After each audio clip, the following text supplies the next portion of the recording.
ढाका की नई सत्ता अब किस तरफ झुक रही है और क्या बांग्लादेश की विदेश नीति में बड़ा बदलाव शुरू हो चुका है? बांग्लादेश के प्रधानमंत्री तारिक रहमान की पहली विदेश यात्रा अब सिर्फ एक डिप्लोमेटिक इवेंट नहीं बल्कि पूरे दक्षिण एशिया की नई जियोपॉलिटिकल दिशा का संकेत मानी जा रही है। नमस्कार, आप देख रहे हैं आपका अपना न्यूज चैनल सत्य सर्वोच्च न्यूज और मैं हूं सोम।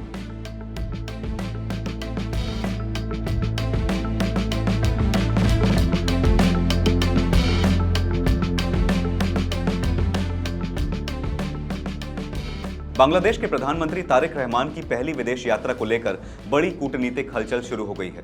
रिपोर्ट्स के मुताबिक ढाका और बीजिंग के बीच लगातार बातचीत चल रही है और इस बात की संभावना मजबूत मानी जा रही है कि तारिक रहमान अपने कार्यकाल की पहली आधिकारिक विदेश यात्रा चीन से शुरू कर सकते हैं। ये सिर्फ एक विदेश दौरा नहीं है। दक्षिण एशिया की राजनीति में पहली यात्रा को हमेशा रणनीतिक संदेश माना जाता है। कौन सा देश चुना जाता है, उससे यह संकेत जाता है कि नई सरकार की प्राथमिकताएं क्या होंगी और वो किस शक्ति केंद्र के साथ अपने रिश्तों को सबसे ऊपर रख रही है।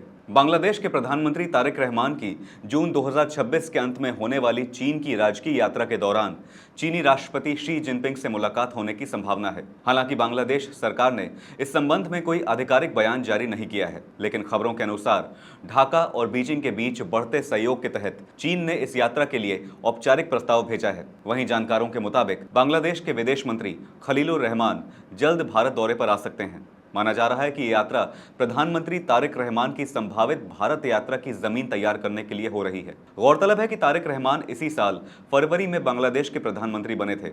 उनकी पार्टी बीएनपी यानी बांग्लादेश नेशनलिस्ट पार्टी ने 2026 के आम चुनाव में बड़ी जीत हासिल की थी और करीब 2 दशक के राजनीतिक निर्वासन के बाद तारिक रहमान सत्ता में लौटे। अब सवाल यह है कि अगर उनकी पहली विदेश यात्रा चीन होती है तो इसका मतलब क्या निकाला जाएगा? दरअसल पिछले कुछ महीनों में चीन और बांग्लादेश के रिश्तों में तेजी से गर्माहट देखी गई है।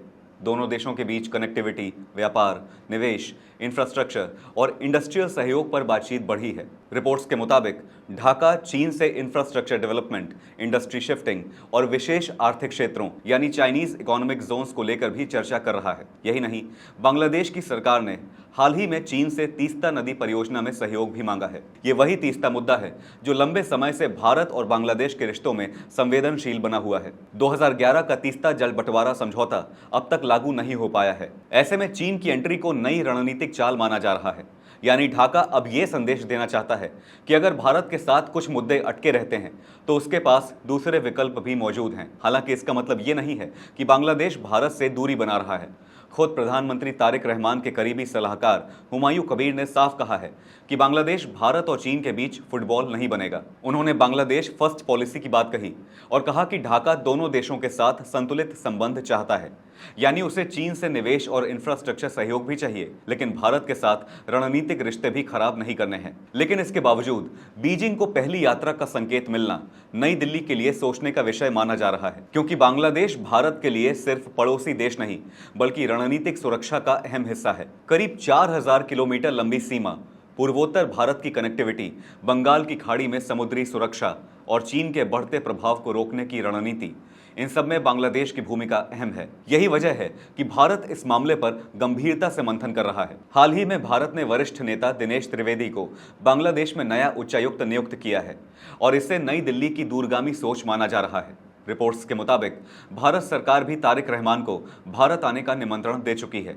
लेकिन अगर पहली यात्रा चीन होती है तो इसे एक बड़े प्रतीकात्मक संदेश के तौर पे देखा जाएगा। विशेषज्ञ मानते हैं कि चीन की तरफ पहला कदम उठाकर तारिक रहमान घरेलू राजनीति में भी ये दिखाना चाहते हैं कि उनकी सरकार पूर्व प्रधानमंत्री शेख हसीना के दौर की विदेश नीति से अलग रास्ता अपना रही है। दिलचस्प बात यह भी है कि बांग्लादेश की राजनीति में पहली विदेश यात्रा हमेशा प्रतीकात्मक रही है। शेख हसीना ने अपने पिछले कार्यकाल में पहली यात्रा भारत की थी। वहीं 1996 में अपने पहले कार्यकाल में उन्होंने चीन का दौरा किया था। अब तारिक रहमान किस देश को चुनते हैं, इससे संबंधों के समीकरण का अंदाजा होगा, क्योंकि ये फैसला बताएगा कि आने वाले वर्षों में बंगाल की खाड़ी से लेकर इंडो पैसिफिक तक शक्ति संतुलन किस दिशा में जा सकता है। और यही वजह है कि तारिक रहमान की पहली विदेश यात्रा अब एक साधारण डिप्लोमेटिक विजिट नहीं बल्कि एशियाई भू राजनीति का बड़ा संकेत बन चुकी है। आपकी इस मामले पर क्या राय है, हमें जरूर बताइएगा। फिलहाल इस खबर पर इतना ही। देश और दुनिया की बड़ी और अहम खबरों के लिए बने रहिए सत्य सर्वोच्च के साथ। लाइक, कमेंट, शेयर और सब्सक्राइब करना ना भूलें। अपना और अपनों का ख्याल रखें। धन्यवाद। जय हिंद।